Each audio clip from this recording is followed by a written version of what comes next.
સ્વાગત થઈ રહ્યું છે, તો આપણે પણ ચાલો સંકીર્તનમાં જોડાઈએ ભક્તો સાથે.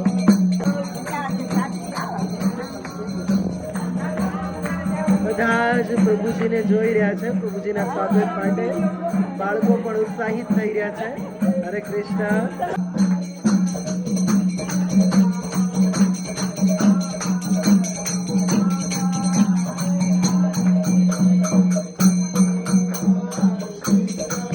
શ્રેષ્ઠ સાધન ભગવત કથા છે.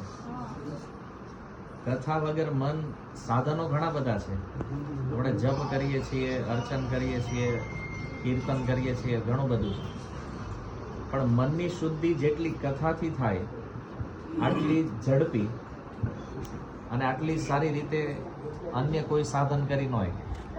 પ્રશ્ન છે, તમે એમ કહો કે કથા સાંભળતા સાંભળતા જપ નહીં કરાય, પણ એ છૂટતું જ નથી, માળા નથી લેતી, પણ કોઈ સ્મરણ ક્યાં જ કરે છે.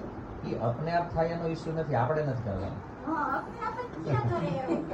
કોશિશ ઘણી કરું કે ના પાડે છે પ્રભુ, પણ કોઈ સ્મરણ ક્યાં જ કરે છે. પછી આપણામાં ભક્તિ આવશે.